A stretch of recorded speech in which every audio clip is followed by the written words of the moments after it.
All right, Larry Krueger here from the Pig and a Pickle Krug Show with a little 49er video as we recap what the rest of the teams did in Week 16 in the morning slate. Let's take a look at it. And, of course, we're brought to you by Pig and a Pickle. The best barbecue in all of Northern California is Pig and a Pickle. Check them out. They're in Emeryville. They're in Corte Madera. They'll be opening a third location in 2026 in Petaluma. All right, let's run down some of the morning games. Buffalo beat the Browns, but it was a close game in Cleveland. I mean, all this talk about how, Buffalo's this incredible Super Bowl contender and they're 11-4, Josh Allen and this and that. They were life and death to beat the Browns today in Cleveland. 23-20 was the final in the game as the Bills do prevail. They get their 11th win of the year. The Browns fall to 3-12, 2-6 at home. Two more picks for Shedeur Sanders. Josh Allen was 12 of 19 for 130 yards, but no touchdowns, no picks. James Cook ran for 117 yards, 7-3 a carry. By the way, Shedeur led the Browns in rushing, 4 carries for 49 yards. Quinshon Judkins got knocked out in this game, and it looked like it was kind of a serious injury. But you look at the Bills, I mean, first they gave up 20 points to a bad Browns team. Two, I mean, look at their receivers. Their top receivers are Khalil Shakir, Jackson Hawes, the rookie tight end from Georgia Tech, Terrell Shavers, Ray Davis, James Cook, Dawson Knox, Joshua Palmer, Brandon Cooks, Dalton. I mean, those aren't premier weapons. They're just not. So they did have 11 hits on Shedeur, who held the ball way too long, 3 sacks and 11 hits for Shedeur, and Buffalo rolls to 11-4. Buffalo picked off Shedeur twice. As I said, Jordan Poyer got one. Daquan Jones got one. But the Bills get the win. And, with the win, Buffalo is now what are they? They're the 6th seed in the AFC playoffs at the moment. Okay, so that was the Buffalo game. Buffalo over the Browns early on in the morning slate. Chargers beat the Cowboys. The Cowboys are out of the playoffs. The Chargers are still have something to fight for, and it kind of showed. Chargers go into Jerry's world, and they beat the Cowboys. Justin Herbert threw for 300 yards and a pair of touchdowns. Amarion Hampton is back, man. He looks good. 16 carries, 85 yards, 5.3 a carry. Watch out for the Chargers when Hampton is starting to run the ball. Quentin Johnston had 4 catches for 104 yards and a touchdown. McConkey got in the end zone. Good day for the Chargers. They only got 1 sack on Prescott, only 3 hits on Prescott all day, but they allowed no sacks of Justin Herbert, who got hit 5 times on the day, but not sacked 1 time. And the Chargers roll to 11-4, and the Cowboys, of course, are already out of the playoffs. Chargers are now the 5 seed. They win the tiebreak over Buffalo based on win percentage in the conference game. So Buffalo's 11-4, Chargers are 11-4, but the Chargers are the 5 seed and Buffalo's the 6 seed because Chargers own the tiebreaker. All right, so that was the Chargers in Jerry's world, 34-17 over Dallas. How about Kansas City? What a sad day for Kansas City. No Mahomes on the road in Nashville, and they got beat. Man, it's amazing how the Chiefs have just crashed and burned. Chiefs are 6-9, 1-6 on the road. They lose today 26-9. The Titans get only their 3rd win of the year. So, I mean, all these people are like, oh, the Niners, yeah, they beat the Titans, but, well, I don't know. I mean, Titans just beat Kansas City down pretty good, 26-9. Cam Ward through 21 of 28, good completion percentage, 228 yards, 2 touchdowns. He also ran 4 times for 9 yards. Tony Pollard had another great day, 21 carries for 102 yards, 4.9 a carry for Pollard. Chiefs could not run it. 15 carries for 51 yards. Gardner Minshew started. He got knocked out. They went to Chris Oladikin, who came off the bench and was 11 of 16 for 111 yards. But we're seeing the setting of the Chiefs dynasty, in my opinion. Now, we'll see. There was a big break for Tom Brady between when he won his Super Bowls there. But, you got to think Andy Reid, who said he is coming back next year. But is he going to – how much longer is Andy Reid going to do it? Is Kelsey even going to be around? Is Chris Jones going to be around? Brett Veach has a very, very vitally important draft coming up, and he's getting raked pretty hard. And he's a pretty good GM, man. He's done a lot of good drafting through the years, but Chiefs fans are really hard on him. Nick Bolton had 10 tackles and a sack in this game for Kansas City. Kansas City only had 2 sacks and 5 hits on the quarterback all day. So Kansas City falls to 6-9, 1-6 on the road. Ouch. Tennessee had 4 sacks. They had 5 hits on the quarterback. And the rookie Chimere Dike had 5 kickoff returns for 122 yards. He had a 31-yarder. He also had 3 punt returns. Joey Sly made a field goal. Butker made 3 field goals as well, but 26-9. Titans beat the Chiefs. The Chiefs are going home. Wow. A playoff picture in 2025 that does not include Andy Reid or Patrick Mahomes. Just hard to believe. Really hard to believe. But, man, I'll tell you, the NFL, the old not for long, it's hard to stay on top in the NFL. It really is. Last year was kind of a precursor to this. They were involved in a lot of really close games. They won all of those games, and then they got destroyed in the Super Bowl, and that was a precursor to the season. And now Mahomes is out for the rest of this year and a good chunk of next year. And what can you say? I think the Chiefs, all good things come to an end, including Kansas City's run atop the NFL. The Bengals put up 45 on the Dolphins and beat them 45-21. Joe Burrow threw for 309 yards and 4 touchdowns. Man, Joe Burrow. What if Joe Burrow had been healthy all year? It makes you wonder, because he is absolutely on top of his game. He's playing at a really, really high level. Miami ran for 4.6 a carry. Achane had 81 yards, 5.4 a carry. He had a touchdown. Jalen Wright, Malik Washington, they all had rushing touchdowns. Quinn Ewers started this game for Tua, and Ewers threw 20 of 30 for 260, no touchdowns, 2 picks. He wasn't sacked, but Miami loses. And Miami, 14 tackles for Jordan Brooks, the former Seahawk, the former Texas Tech star, having a phenomenal year for the Dolphins. So 14 tackles in the game. Cincinnati didn't have a single sack. They had 4 hits on the quarterback. They did get a couple interceptions. Barrett Carter and Jalen Davis each had a pick. Cincinnati's 5-10 and probably left to ask themselves what could have been, what should have been. And the Dolphins, you get the feeling that maybe the Mike McDaniel era is coming to an end. They look pretty good. They were playing really well going into that Pittsburgh game, and they died in that game. And then they, tried to come back in this one, and obviously got their doors blown off. So 45-21, you got to think the Mike McDaniel era could be coming to an end there. Saints in the Dome over the Jets, 29-6 behind Tyler Shuck. And maybe the Saints have found their starting quarterback in the future. Shuck's a big-bodied guy. He was 32 of 49, 308 yards and a touchdown on a day where he was sacked 3 times as well. Brady Cook started for the Jets. He was 22 of 35. But, too much New Orleans, as Chris Olave had 10 catches for 148 yards and 2 touchdowns. Big day for Olave. Justin Reed had 9 tackles. The Saints had 8 sacks in this game. 8 sacks on the quarterback and 9 hits on the quarterback. So Cam Jordan had a pair. He's still going. Jonas Sanker, the rookie from Virginia, had an interception in this game for New Orleans. Dante Pettis had a couple of nice kick returns for New Orleans. And the Saints go to 5-10, 3-5 at home. Jets fall to 3-12, 1-6. 1-6 on the road. Jets are just a bad team. Aaron Glenn's going to come back next year, but you kind of wonder this, if he can turn that thing around. It just doesn't seem like it's possible. Vikings beat the Giants at MetLife, 16-13. Good win for J.J. McCarthy, 9 of 14 for 108 yards. Did not throw a touchdown. He threw a pick. He had 3. He was sacked 3 times.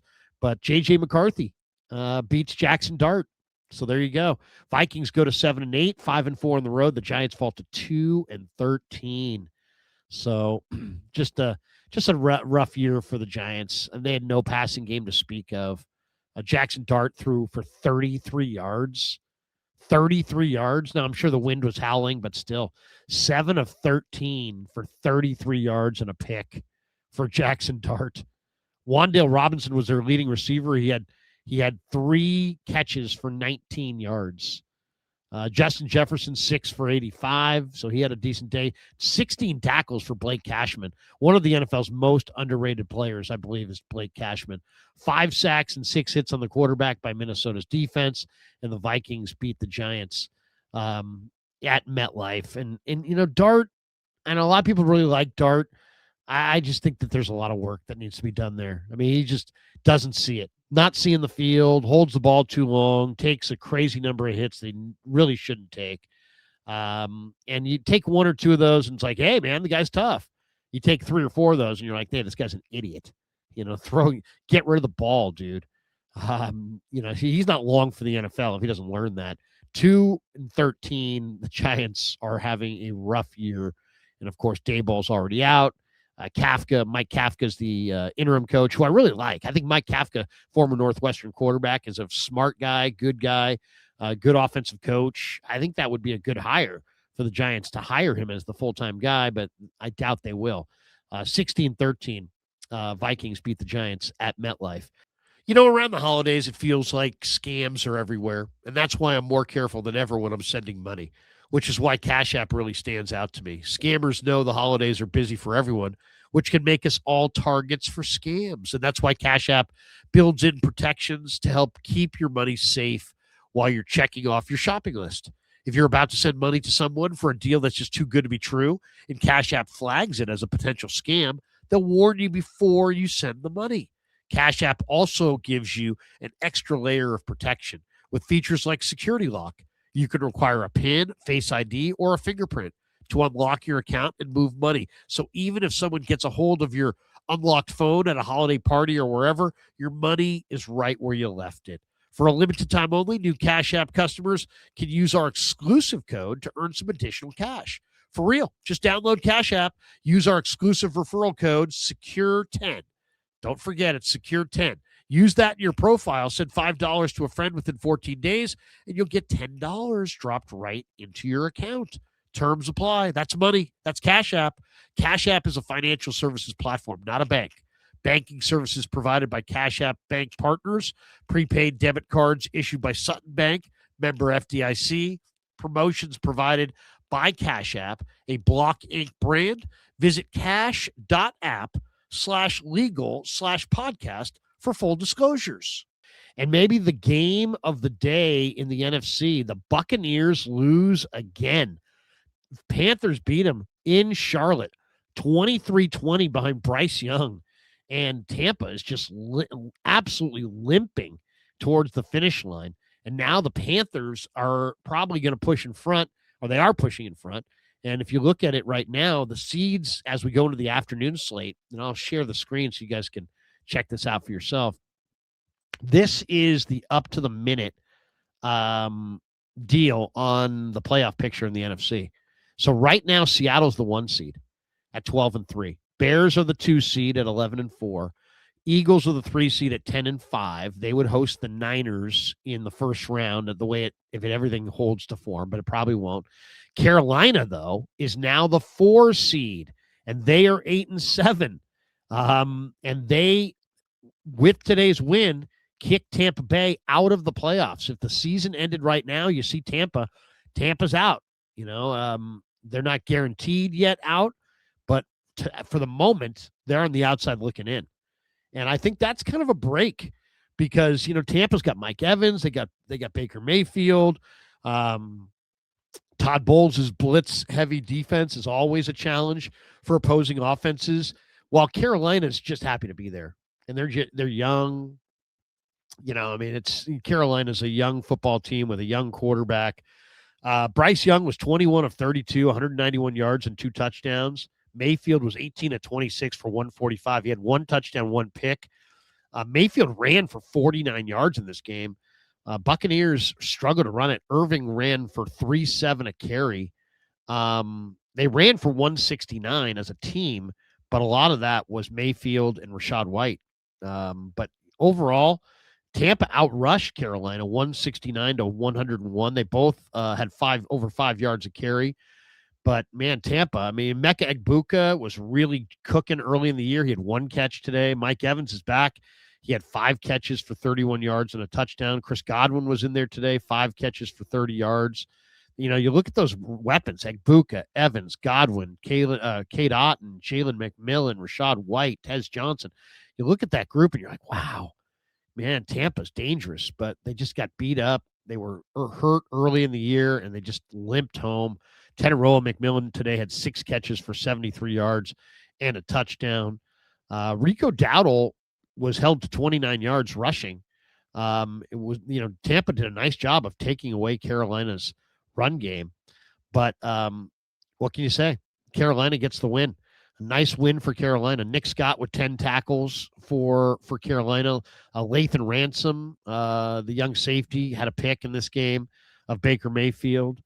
And Ryan Fitzgerald kicked 3 field goals, and Carolina wins. Carolina led 13-10 at half.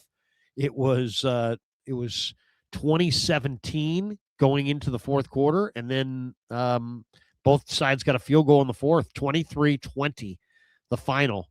And Carolina may have knocked the Buccaneers right out of the NFC playoffs. Wouldn't that be something if that's the way that finishes? So for the moment, Carolina's in and the Buccaneers are out. And, of course, Thursday night, Seahawks beat the Rams 38-37. Yesterday, Eagles 29-18 over the Commanders. That game was really chippy. There was a brawl involved. Eagles get their 10th win of the year. Commanders, what a disaster year for the Commanders.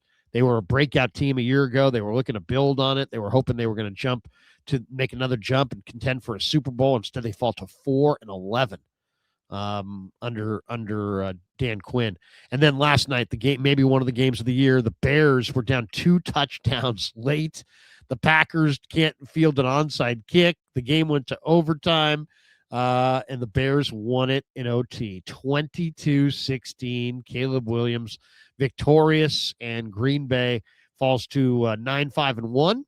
And if you look at the standings right now, Green Bay is the 7 seed. They're in the playoffs by the skin of their teeth, but Detroit can potentially get in. And we'll see, how the Bears finish. Bears, of course, are at Levi's on Sunday night for a national TV showdown with the 49ers, and then they finish with the Detroit Lions in Week 18. 2 very difficult games for the Bears to finish the year. So there you have it. There is the morning slate. Now, the afternoon slate we'll talk about later on today. We'll do another video breaking down the afternoon slate. But, yeah, the afternoon games, the matchups are Jaguars-Broncos in Denver. Denver's 12-2. Jags are 10-4. Good game there. Falcons-Cardinals go in the desert.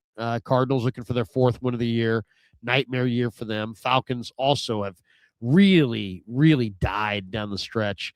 And then Steelers-Lions in Detroit, a battle of 8-6 football teams that still have hopes for the playoffs. Raiders-Texans in Houston. And then the Sunday nighter is a good one tonight. Patriots and Ravens in Baltimore. And a lot of people are, the Ravens are 3-point favorites in this game. And I know it's like, oh, yeah, you know what? The Patriots don't need this game. And, blah, blah, blah. And the Ravens need this game and they're at home and all that. I still like the Pats. Pats are playing better ball. I think they're a better team. I think the Patriots beat the Ravens on Sunday Night Football. So we'll get into that later on today. But there you go. A full breakdown of the morning slate in Week 16. A lot of interesting action, but, probably the biggest moments, watching Kansas City just circle the drain is just always stunning to watch. But as far as actual news, the biggest news in the morning slate was that the Panthers beat the Bucs 23-20 in Charlotte. So now the Panthers, for the moment, are in the playoffs and the Buccaneers are out. How amazing would that be? And I think that's kind of a break, actually, for the 49ers if they had to play either the Panthers or the Bucs. I think the Niners would rather play the Panthers. But since they've already beaten the Panthers, they already lost to the Bucs. But on the other hand, you know what? If the Niners didn't get matched up with the Bucs, I think the Bucs probably have a better chance of beating or upsetting one of the other teams of note, much more so than the Panthers do. Though the Panthers did beat Green Bay earlier this year, so you never know. But, Overall, it will help the Niners if they have to face the Bucs or the Panthers to have it be the Panthers, not the Bucs. But it might hurt the Niners in that the Bucs may match up with the Rams, or the Panthers may match up with the Rams, and the Rams should go right through them. And that's not much of a test. So we shall see. Thanks to Pig and a Pickle for being the title sponsor of the Krug Show. Thanks to all of you guys for supporting the Krug Show on YouTube.